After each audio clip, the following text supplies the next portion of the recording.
So there's a lot of information, a lot of moving parts. We have a lot of people involved in this investigation. I'm going to give you a summary of what happened. But before I do that, I was able to make it here during the event on May 24th. Same with a lot of other law enforcement officers that came to this event, this critical incident. I got to see the victims, I got to see the officers, I got to see the community members. It is so hard. It's hard to take. It's traumatic. We're all hurting inside. We're hurting inside for the community members in Uvalde, Texas. We're hurting inside with our local partners that have to live here and work here every day. The victims, the family members, we feel for them. I'm a father. I can't go home tonight and hug my kids. That hurts. The members behind me are family members. Their kids. It's tough. But that gives us the motivation to move on, to do good work for Uvalde, Texas, for the victims. We speak for the victims, and we take that dearly. Before I get started, Texas Rangers are leading this investigation. So we can't do it alone. We cannot do it alone. We have ATF, FBI, CBP, Border Patrol, Uvalde County District Attorney's Office. The list goes on and on and on. But the agencies I told you are the main ones that are assisting with this investigation. We want to know what happened, recreate the scene. That takes days, that takes hours, that takes time, a lot of information. Then we have to do a lot of interviews.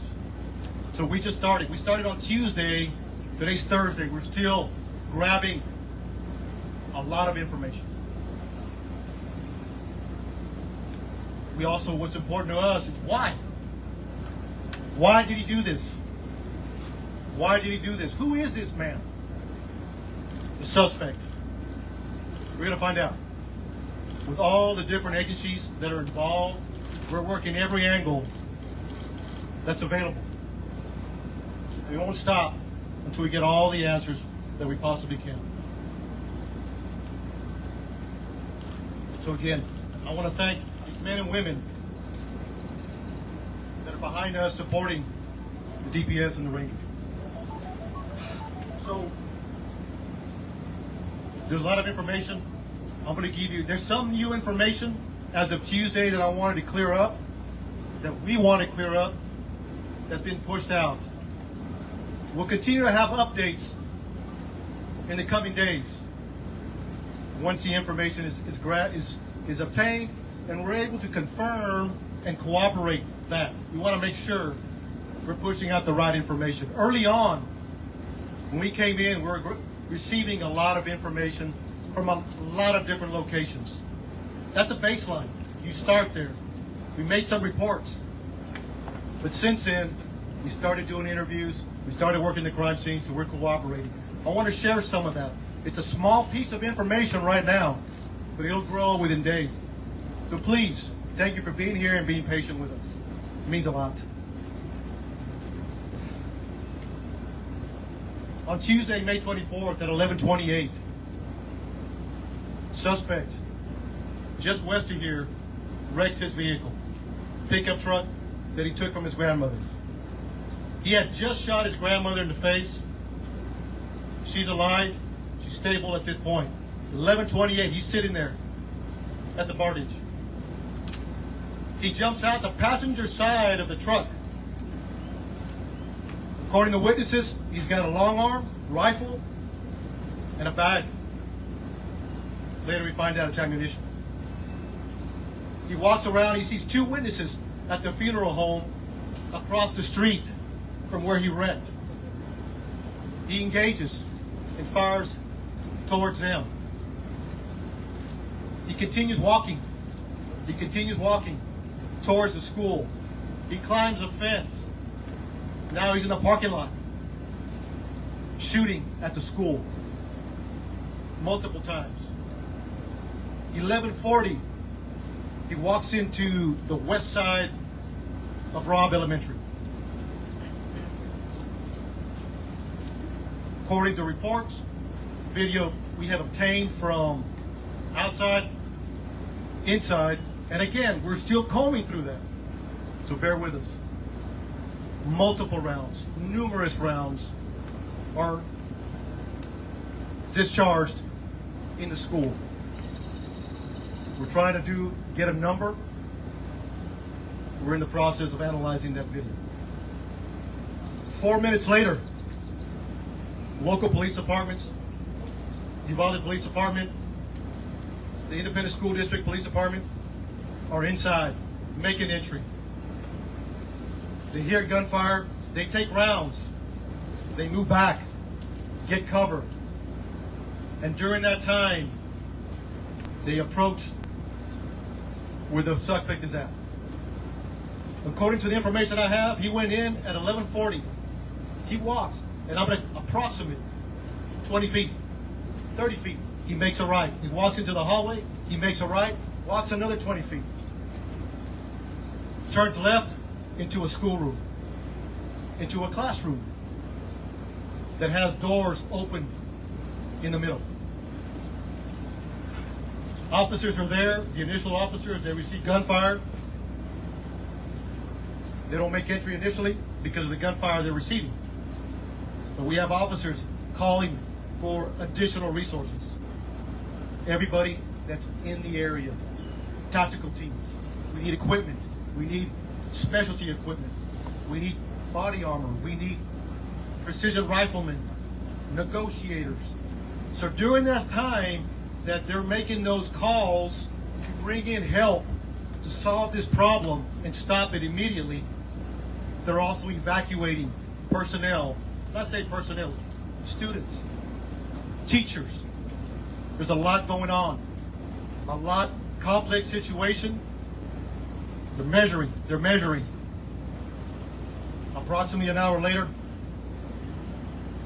U.S. Border Patrol tactical teams arrive. They make entry, shoot and kill the suspect. But you also had a Zavada County deputy and Uvalde Police Department that made entry and killed the suspect.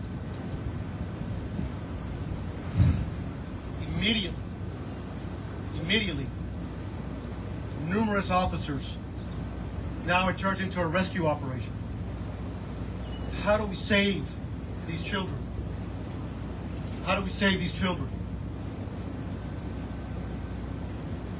Some made it out. We don't have a hard number yet, but that was a goal. And then continuing, making the area safe, continue. A lot of moving parts afterwards. But during, they were taking gunfire, negotiations, and developing a team to make entry to stop them.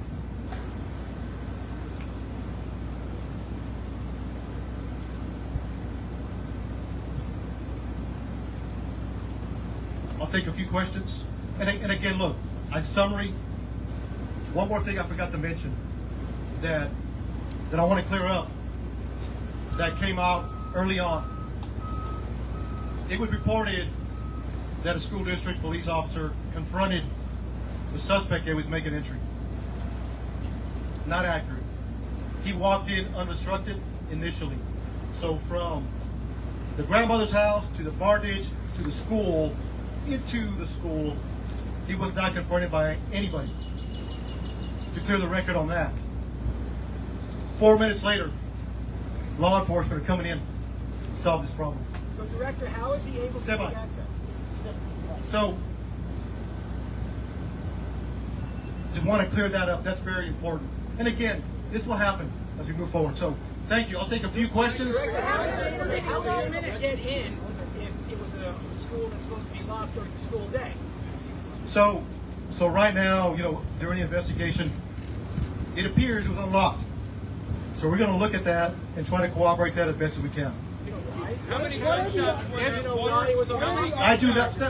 Please, one at a time, and we'll address as many questions as we can. So let me finish this question. One at a time, announce your name, announce your network, okay?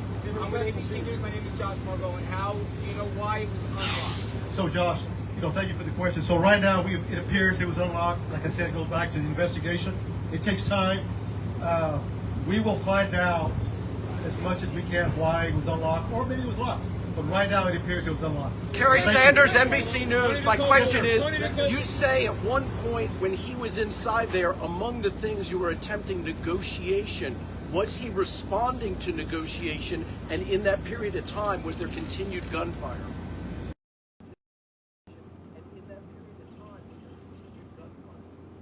So during that time, right now, according to the information we have, the majority of the gunfire was in the beginning. In the beginning.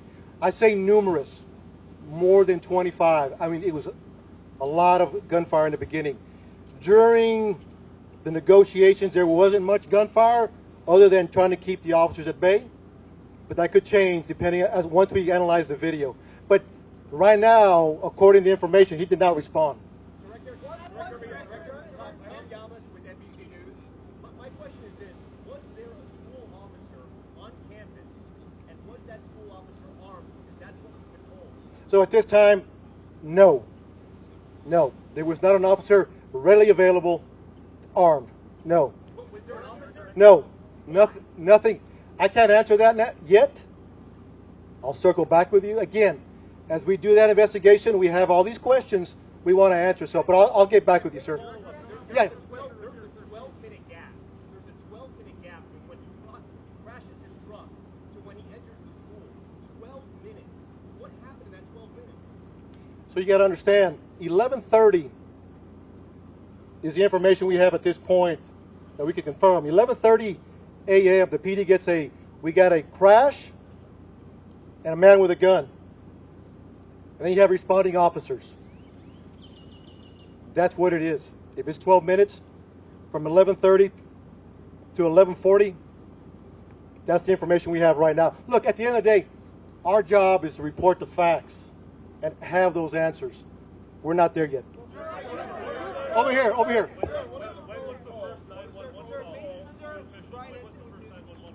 Say it again.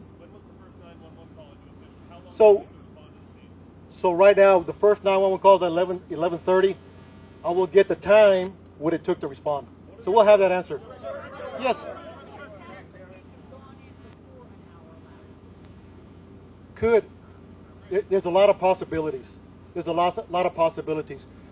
Until we receive an interview, because there was numerous officers at that classroom, numerous. Once we interview all those officers, what they were thinking, what they did, why they did it, the video, the residual interviews, we'll have a better idea. Could anybody have gone there sooner? You can understand, small town. Yeah, people from Eagle Pass, from Del Rio, Laredo, San Antonio responding to a small community. Based on the information you have so far, sir, should the officers have gone in sooner? Should they have completed those tactical things, or should they have gone right? That's a tough question. That's a tough question. Again, it goes back, our job is to report the facts. Report the facts, and later we can answer those questions. I don't have enough information to answer that question just yet. So, one more question, please.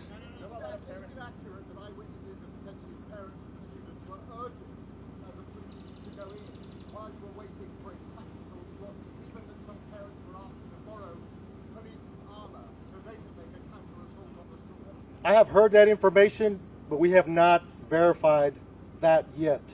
So, we have not verified is that a true statement or not, or is it just rumor out there? So you got to understand, we're getting a lot of information we're trying to track down and see what is true. We want to vet it. That's all I have for questions. Thank you so much.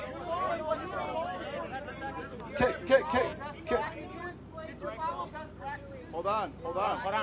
Hey. So look, we appreciate the questions. What were the officers doing between 11:44 and 12:45? I got you. Questions. Yes, sir. Behind that, you guys have said that he was barricaded. Can you explain to us how he was barricaded and why you guys So I am taking all your questions into consideration. We will be doing updates. We will be doing updates to answer those questions. What is your name? Shimon. I hear you. Because we've been given a lot of bad information, so why don't you clear all of this up now and explain to us how it is that your officers who were in there for an hour, yes, rescuing people, but yet no one was able to get inside that room. Shimon, we will circle back with you. We want to answer all your questions. We want to give you the why. That's our job. So give us time. I'm taking all your questions. I'm taking them back to talk to the team. And look, thank you for being here. We'll talk soon. We'll talk soon. Thank you. Thank you.